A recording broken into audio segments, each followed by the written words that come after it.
అలానే విశ్వేశ్వరరావు అమెరికాకి వెళ్ళాలి అనేది ఒక కళ, అక్కడ డాలర్లు సంపాదించాలి అనేది మరొక కళ. ఈ రెండు కళలు ఒకేసారి చెదిరిపోయాయి. ట్రంప్ అమెరికా అధ్యక్షుడిగా పదవి బాధ్యతలు స్వీకరించినటువంటి మరుక్షణం నుంచి ఆయన ఆర్మీని దింపేశాడు, ఎమర్జెన్సీని ప్రకటించారు, హోమ్ల్యాండ్ సెక్యూరిటీని అలర్ట్ చేసేసారు. ఎవరైతే వర్క్ చేస్తూ ఉన్నారో వాళ్ళని ఇంటికి పంపించేటువంటి కార్యక్రమానికి శ్రీకారం చుట్టారు. ప్రస్తుతం విదేశాల నుంచి వెళ్ళినటువంటి స్టూడెంట్స్ చాలామంది, కొన్ని లక్షల మంది అమెరికాలో చదువుకుంటున్నారు. వాళ్ళు అన్అఫీషియల్గా జాబ్ చేస్తూ ఉంటారు.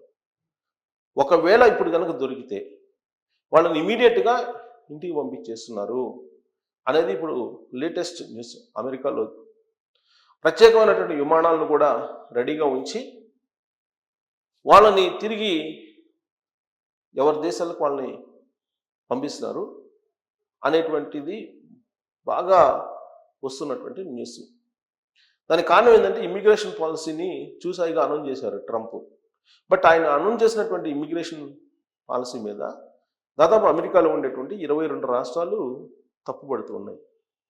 ఒక రాష్ట్రానికి సంబంధించినటువంటి జడ్జి అయితే అసలు ట్రంప్ మీద విరుచుకుపడ్డారు. జన్మతః వచ్చేటువంటి పౌరసత్వం ఉండదు అనేది ఎగ్జిక్యూటివ్ ఆర్డర్ ట్రంప్ది. దాని మీద 22 రాష్ట్రాలు వ్యతిరేకిస్తున్నాయి. డెమోక్రాటిక్ పార్టీ అధికారంలో ఉన్నటువంటి రాష్ట్రాలు. మరి ఆ రాష్ట్రాలను కాదని ఈయన ఎగ్జిక్యూటివ్ ఆర్డర్ అమలవుతుందా అంటే అమెరికాలో ఉండేటువంటి ఫెడరల్ సిస్టంలో అంత సాధ్యం కాదు, అంత ఈజీ కాదు అనేది వినిపిస్తోంది. కానీ స్టూడెంట్స్కి మాత్రం ఇబ్బందికరమైన పరిస్థితులు, కష్టకాలం వచ్చింది అమెరికాలో. దానికి కారణం ఏంటంటే 2019 కరోనా వచ్చిన తర్వాత నుంచి అనేక మంది స్టూడెంట్స్ ఇండియా నుంచి అమెరికా వెళ్తున్నారు చదువుకోవడానికి. ఆ సంఖ్య ఇప్పుడు ప్రతి సంవత్సరం పెరుగుతూ వచ్చింది. ఒక 2024లో మాత్రమే తగ్గిందని చెప్పి కన్సల్టెన్సీలు చెప్తూ ఉన్నాయి. దాదాపు 13 లక్షల మంది స్టూడెంట్స్ అమెరికా యూనివర్సిటీలో చదవడానికి గత ఏడాది వెళ్ళారు అని చెప్పి ఒక అంచనా. ఇప్పటి వరకు కొన్ని లక్షల మంది అక్కడ ఉన్నారు స్టూడెంట్స్. వాళ్ళల్లో 2019 తర్వాత వెళ్ళినటువంటి వాళ్ళు ఎవరైతే ఉన్నారో వాళ్ళల్లో జాబ్స్ వచ్చినటువంటి వాళ్ళు చాలా తక్కువ ఉన్నారు అనేది చెప్తూ ఉన్నారు. వెళ్ళినటువంటి మొత్తం ఒక 50 లక్షల మంది ఉంటే సుమారుగా వాళ్ళల్లో ఒక 10 లక్షల మందికే ఉద్యోగాలు వచ్చి ఉంటాయి. 10 లక్షలు కూడా వచ్చి ఉండవు, 10% వరకు వచ్చి ఉంటాయి. మిగతా వాళ్ళందరూ కూడా వాళ్ళు ఏదో అన్అఫిషియల్గా వర్క్ చేసుకుంటూ ఉంటున్నారు. ఆ వర్క్ చేసుకుంటూ ఉంటున్నటువంటి వాళ్ళ మీద ఇప్పుడు కాన్సన్ట్రేషన్ చేసింది అమెరికా హోమ్ల్యాండ్ సెక్యూరిటీ. జనరల్గా అక్కడ ఎలా ఉంటుందంటే అమెరికాలో ఇప్పుడు ట్రంప్ ఇచ్చినటువంటి ఆదేశాల ప్రకారం మీకు సరిహద్దుల్లో అయితే మొత్తం ఎమర్జెన్సీ ప్రకటించేశారు. అక్కడ మిలిటరీ దిగిపోయింది. మిలిటరీ చీమ చిటుక్కుమన్నా కానీ అలర్ట్ అయిపోతుంది.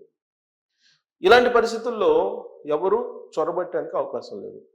మరి అక్రమంగా ఉన్నటువంటి వాళ్ళు దాదాపుగా 13 లక్షల మంది ఉన్నారనేది ట్రంపే అంచనా వేస్తున్నారు. 13 నుంచి 14 లక్షల మంది ఉన్నారు అక్రమ వలసదారులు అని చెప్పి. అక్రమంగా ఎంటర్ అయినటువంటి వాళ్ళు, చట్టవిరుద్ధంగా ఉండేటువంటి వాళ్ళు. మళ్ళీ వాళ్ళల్లో 6 లక్షల మంది నేరస్తులు ఉన్నారని చెప్తున్నారు. చట్టవిరుద్ధంగా వచ్చినటువంటి వాళ్ళు దాదాపు 1,50,00,000 మంది ఉన్నారని చెప్పి చెప్తున్నారు. ఇలా రకరకాల అంచనాలు అయితే ఉన్నాయి. వీళ్ళందరినీ ఏర్పాటేసేటువంటి కార్యక్రమం మొదలైంది. ఇప్పుడు దాదాపు 530 మందిని ఒకే రోజు సింగిల్ డే పట్టుకొని వాళ్ళ దేశాలకి ఫ్లైట్ ఎక్కించి పంపించేశారు. ఫ్లైట్స్ కూడా ప్రత్యేకమైన ఫ్లైట్స్ ఏర్పాటు చేసి ఆ దేశంలో ఉండేటువంటి వలసవాదుల్ని, అక్రమంగా ప్రవేశించినటువంటి వాళ్ళని తిరిగి పంపించేస్తూ ఉన్నారు.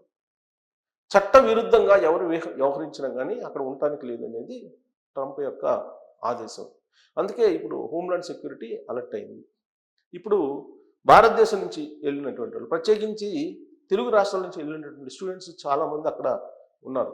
గత 3 ఏళ్ల నుంచి ఉద్యోగాలు లేవు అక్కడ. ద్రవ్యోల్బణం పెరిగిపోయింది, నిరుద్యోగ శాతం కూడా పెరిగిపోయింది. ఇలాంటి పరిస్థితుల్లో అక్కడ సాఫ్ట్వేర్ కూడా ఆశాజనకంగా లేదు. దీంతో అనేక మంది ఉద్యోగాలు లేక ప్రైవేటుగా ఏదో ఒక జాబ్ చేసుకొని అన్అఫిషియల్గా బతుకుతూ ఉన్నారు. అయితే ఇప్పుడు వాళ్ళని క్యాచ్ చేస్తున్నారు. వాళ్ళని క్యాచ్ చేసి ఇల్లీగల్గా అనఫిషియల్గా పనిచేస్తే కనుక కుదరదు అని చెప్పి ఇంటనే హోమ్లాండ్ సెక్యూరిటీ వాళ్ళు హ్యాండ్ ఓవర్ చేసి వేసుకొని ఫ్లైట్లో వెనక్కి పంపిస్తున్నారు. ఇది ఒకటి అక్కడ జరుగుతుంది. రెండు, హోమ్లాండ్ సెక్యూరిటీ అనేది డెఫినెట్గా బాగా ప్రతి ఇంటిని సెట్ చేసేటువంటి పరిస్థితి కనపడుతుంది.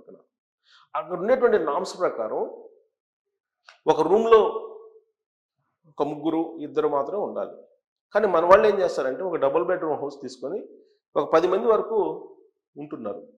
అది ఆ పక్కన ఉండేటువంటి వాళ్ళు ఎవరైనా కంప్లైంట్ చేస్తే ఇమీడియట్గా వచ్చి రైడ్ చేస్తారు. అక్కడ రైడ్ చేసి పట్టుకుంటారు. పట్టుకొని ఇల్లీగల్గా ఉన్నట్టు పాస్పోర్ట్ హ్యాండ్ ఓవర్ చేసి తీసుకుంటారు.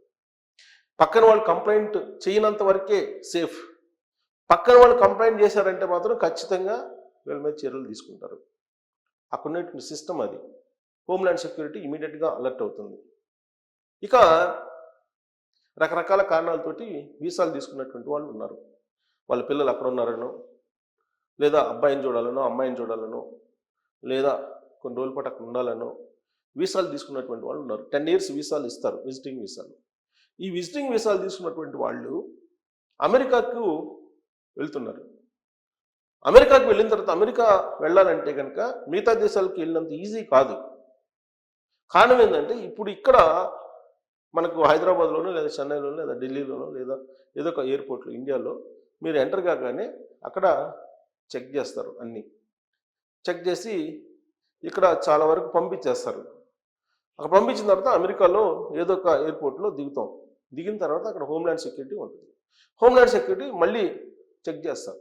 మనకి ఇండియాలో ఏ విధంగా అయితే చెక్ చేస్తారో కస్టమ్స్ వాళ్ళు, దానికి భిన్నంగా అక్కడ హోమ్లాండ్ సెక్యూరిటీ చెక్ చేయడంతో పాటు మనం వీసా కోసం ఇంటర్వ్యూకి వెళ్ళినప్పుడు ఏ విధంగా అయితే అమెరికన్ కాన్సులేట్లో ఇంటర్వ్యూ చేస్తారో సేమ్ అదే తరహాలో అక్కడ హోమ్లాండ్ సెక్యూరిటీ కూడా ఇంటర్వ్యూ చేస్తుంది.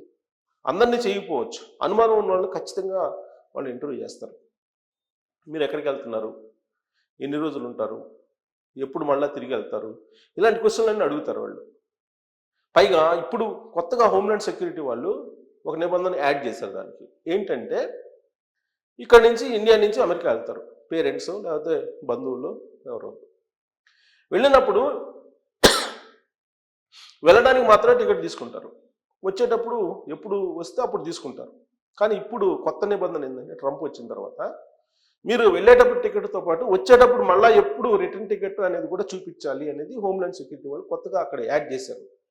ఆ రిటర్న్ టికెట్ లేకుండా వెళ్ళినటువంటి వాళ్ళు నిన్న మొన్న అమెరికా నుంచి మళ్ళీ అదే ఫ్లైట్లో అదే ఎయిర్పోర్ట్ నుంచి మళ్ళీ తిరిగి సొంత దేశం మళ్ళీ ఇండియాకు వస్తున్నటువంటి సిచ్యువేషన్ కనిపిస్తుంది. ఈ విజిటింగ్ వీసాలు ఉన్నటువంటి వాళ్ళు, టూరిస్ట్ వీసాలు ఉన్నటువంటి వాళ్ళు. కాబట్టి అమెరికాకి ఎంటర్ అవడం అనేది ట్రంప్ ప్రమాణ స్వీకారం చేసిన తర్వాత అంత ఈజీగా లేదు. పైగా సైన్యం, అమెరికా సైన్యం ప్రత్యేకమైనటువంటి విమానాలను పెట్టి అమెరికా సైన్యమే ఏరిపారేస్తుంది అక్రమ వలసదారులను. ప్రత్యేకించి మన తెలుగు స్టూడెంట్స్ని వేటాడుతున్నారు. ఆ కారణంగానే ఇప్పుడు భారత విదేశాంగ శాఖ చాలా క్లియర్గా చెప్తుంది, మీరు అక్రమంగా అమెరికాలో ఉంటే గౌరవప్రదంగా తిరిగి వచ్చేసేయండి అని చెప్పి ఇండియన్ గవర్నమెంటే పిలిపిస్తుంది. నరేంద్ర మోడీ గారి గవర్నమెంటే పిలిపిస్తుంది. అక్కడ ఉన్నటువంటి సిచ్యువేషన్ బాగలేదు, ఒకవేళ మీరు పట్టుబడితే జైలు పాలు అవ్వాల్సి వస్తుంది, కాబట్టి గౌరవప్రదంగా మీరే తిరిగి రండి అని చెప్తున్నారు ప్రభుత్వం, భారత ప్రభుత్వం, భారత విదేశాంగ శాఖ చెప్తుంది. కారణం ఏంటంటే ఇది, అక్కడ టైటన్ చేశారు.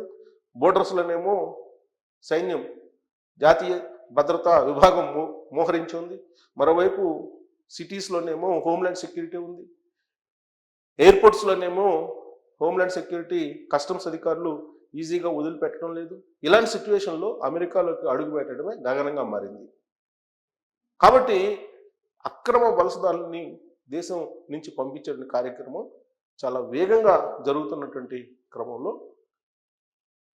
అమెరికా మిలిటరీకి, అమెరికా సైన్యానికి దొరకకుండా గౌరవప్రదంగా మీరు వచ్చేయండి అని చెప్పి భారత ప్రభుత్వం చెప్తున్నటువంటి క్రమంలో కనీసం 10 లక్షల మంది వరకు ఇండియన్స్ తిరిగి ఇండియాకి రావాల్సినటువంటి సిచ్యువేషన్ ఏర్పడింది అంటున్నారు.